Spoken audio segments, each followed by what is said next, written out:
Bugun sizlar bilan Qirg'izistonning Shvetsariyasi bo'lgan Qoraquyiga sayohat qilamiz.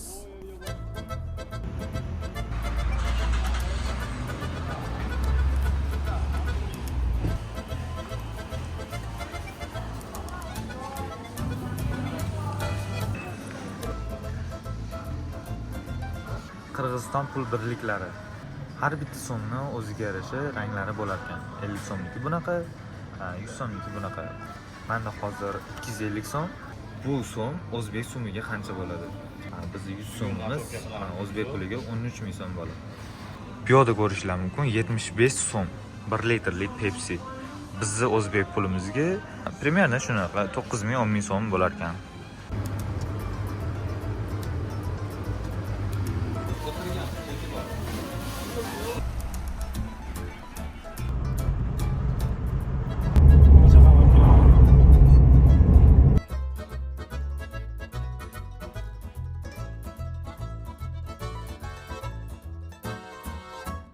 Va nihoyat biz Qoraquyiga yetib keldik. Ko'rib turganingizdek, bu joy 1900 metr balandlikda joylashgan va o'ng tarafimizdagi joydan to'g'ri haqiqiy Qoraquyiga yetib boramiz.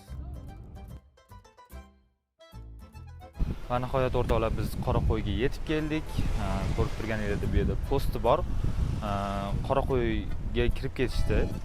Bu yerda odam boshiga, kishi boshiga to'lov qilinadi. Hozir sizlarga to'lovlarini ko'rsatib o'taman. Bu Qoraqo'yda o'sha tabiatlari ko'rsatilgan. Bu yerda o'sha kartasi.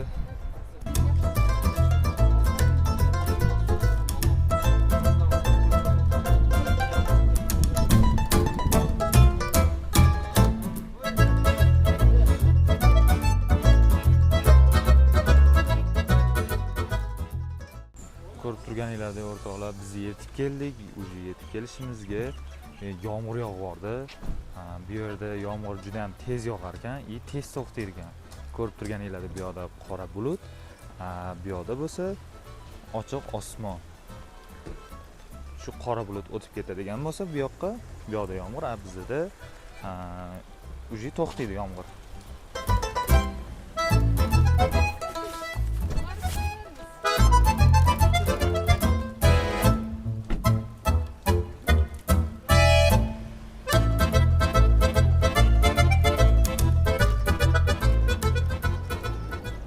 Qoraquyiga sayohatga kelganingizda bu yerda yashash uchun ikkita variant bor. Xohlasangiz yog'ochdan qurilgan shunaqa ertaknamo uylar, ikkinchi variant esa haqiqiy ko'chmanchilar hayotda yashab ko'rish uchun variant. Ya'ni o'toqlarda yashab ko'rish imkoniyatiga egasiz. Aylanada tursa rata, qaramingni esdeb barata. Yaqin yerda hech kim ko'rinmay, charchadim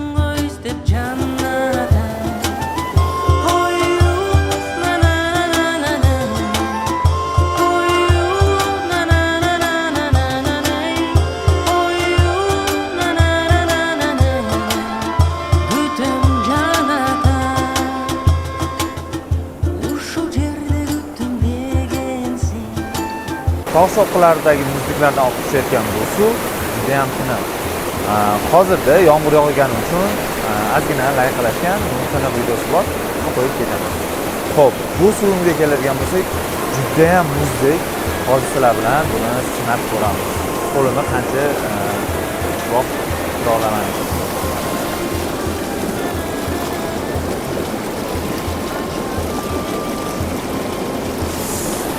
Ay, juda ham muzday shoninglar.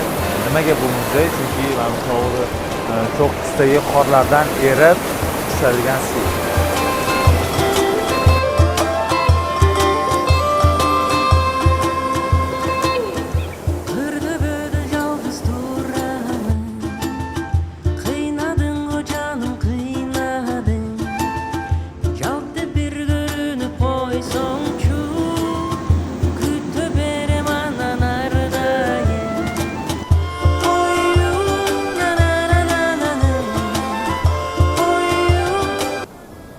Ko'rib turganingizdek, hozir yomg'ir yog'ayotgan edi. Endi bo'lsa quyosh sharaqlab chiqib turibdi. Bu yerning havosi juda ham o'zgaruvchan bo'lar ekan. Xohlasa yomg'ir yog'adi, xohlasa qor. O'rtoqlar, yomg'ir shunaqa yog'yapti, ishoninglar.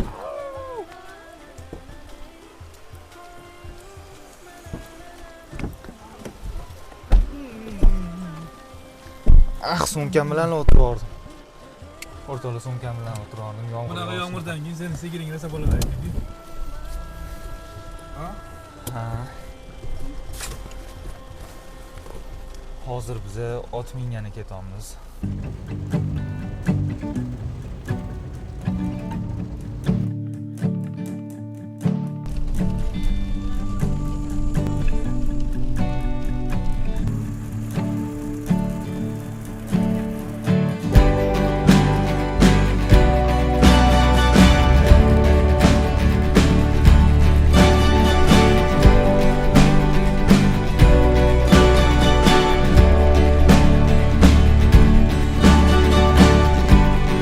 Locked in a stalemate with many bars no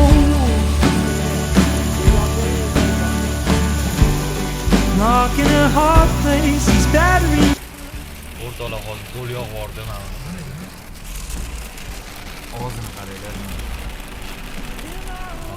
Piyoda o'yinga tushib, nima qilishyapti?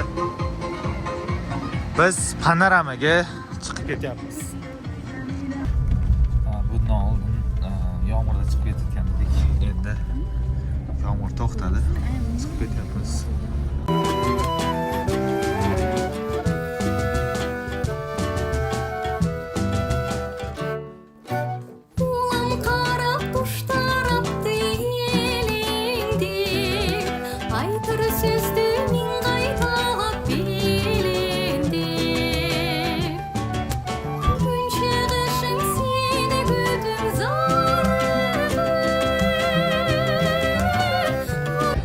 Sizlarga bu yerdagi real atmosferani ko'rsatib bera olaman degan umiddaman.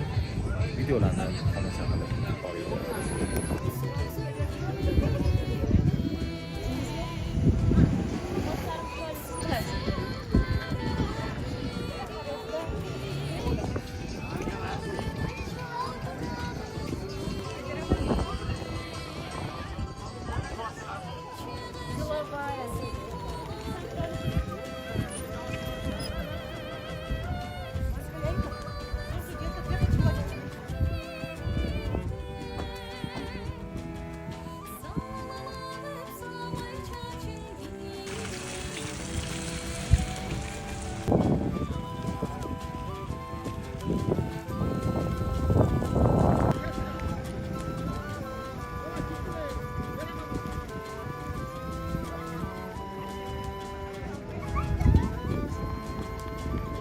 O'zi bu yer nega aynan Qoraqo'y deb nomlangan? Bu yerda yashovchi aholidan so'raganimizda bizga oldin tarixda bu yerda juda ham ko'p qo'ylar boqilgan, juda ham ko'p chorvachilik qo'ylar bilan shug'ullanishgan. Hamda esa bu joyni tepadan kuzatganda o'rmonlar, tog'lar qo'y shaklida ko'ringan. Ya'ni shuning uchun Qoraqo'y deb nomlashgan.